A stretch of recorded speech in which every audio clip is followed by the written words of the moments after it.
jadi satu ruangan Bu Guru.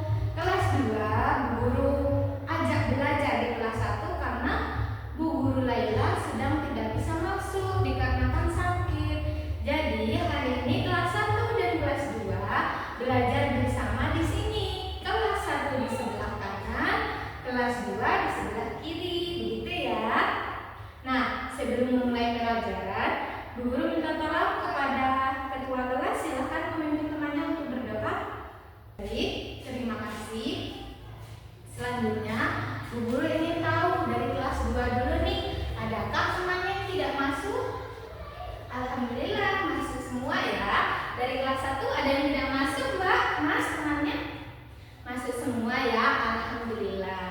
Nah, sebelum kita mulai, mari kita menyanyi lagu nasional seperti biasa. Terlebih dahulu, mari kita menyanyikan Garuda Pancasila.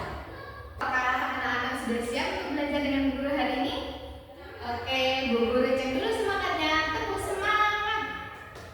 Semangat. Oke, terima kasih. Selanjutnya, Bu Guru akan menyampaikan tujuan pembelajaran. Bu Guru akan mulai dari kelas 2 dulu ya. Kemarin kelas 2 sudah belajar mengenai huruf kapital dan tanda titik. Nah, untuk tujuan pembelajaran hari ini di kelas 2 adalah dapat menuliskan kalimat dengan menggunakan tanda koma sesuai dengan fungsinya. Gitu ya. Dan untuk tujuan pembelajaran dari kelas 1, kemarin kan sudah pembelajaran sebelumnya kita sudah sedikit menyinggung tentang membandingkan ukuran ya. Apa itu lebih banyak, lebih sedikit, lebih besar, lebih kecil gitu ya. Hari ini tujuan pembelajaran dari kelas 1 adalah dapat membandingkan ukuran lebih panjang atau lebih pendek secara langsung maupun tidak langsung.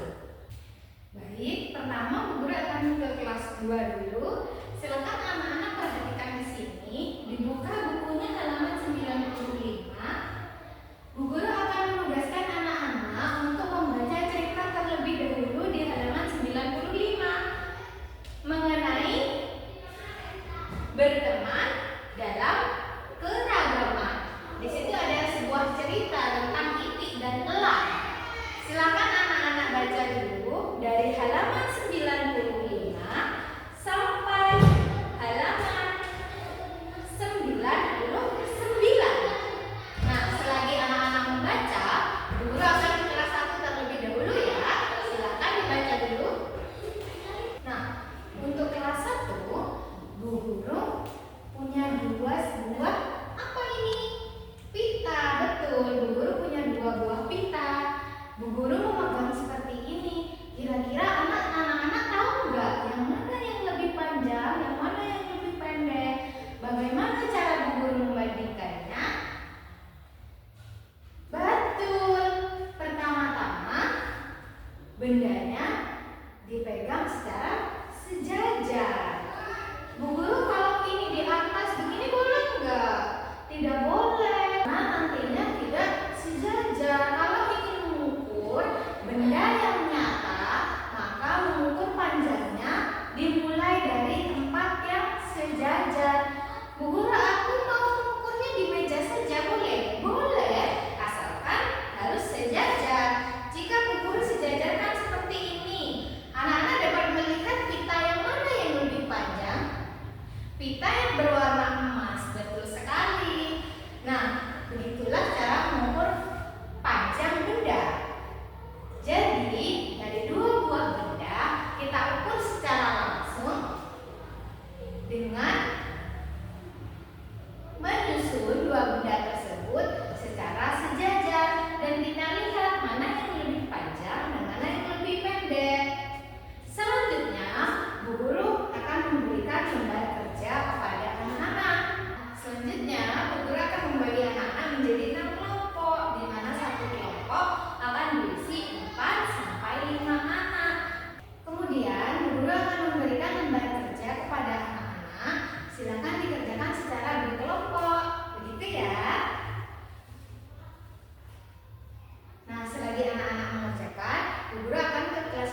hasilnya itu tidak minder lagi.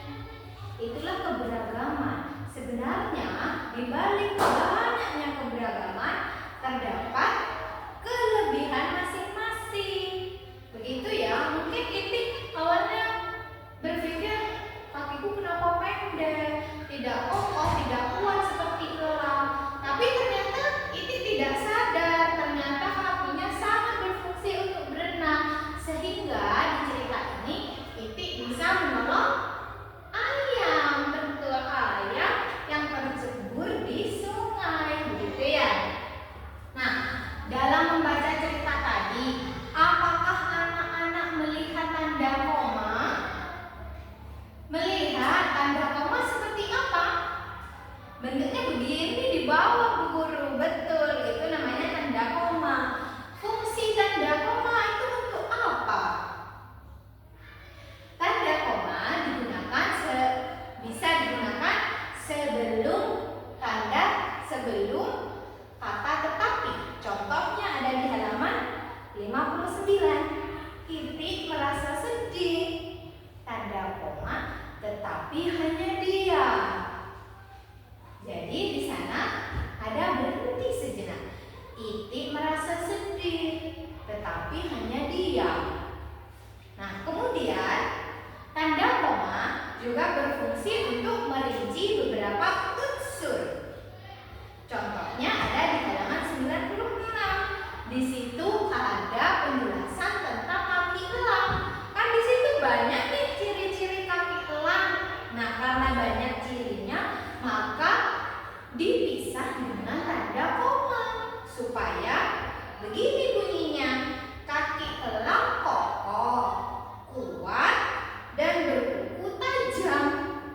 Begitu caranya. Itulah penggunaan tanda koma untuk merinci berbagai unsur dan bisa digunakan juga sebelum tanda tetapi. Bisa dimengerti? Guru kasih contoh lagi. Bisa dibantu guru. Di sini ada Mas Rio dan Mas Dava. Mas Rio, bisakah Mas Rio mendeskripsikan Mas Dava dengan bantuan tanda koma? Dava adalah anak yang memiliki rambut keriting, matanya hitam. Itu kan ditandai dengan tanda koma. Itulah kenapa guru tadi waktu berbicara ada berhenti sejenak, betul. Nah, selanjutnya Bu Guru akan membagi anak-anak menjadi 6 kelompok, di mana setiap kelompok berisi 4-5 anak. Silakan mengisi lembar kerja yang Guru bagikan secara berkelompok. Bisa dimengerti? Selagi anak-anak mengerjakan, Bu Guru akan kembali ke kelas 1 terlebih dahulu. Anak-anak, apakah sudah selesai mengerjakan lembar kerjanya? Atau adakah yang kesulitan? Oh, alhamdulillah sudah selesai semua. Bagus sekali. Sekarang Bu Guru tanya, adakah yang mau maju untuk menampilkan hasil kerjanya?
Ibu Guru ucapkan sekali lagi terima kasih kepada anak kelas 1 dan kepada kelas 2 yang sudah mengikuti platform pembelajaran Ibu Guru dengan tertib dan baik sekali.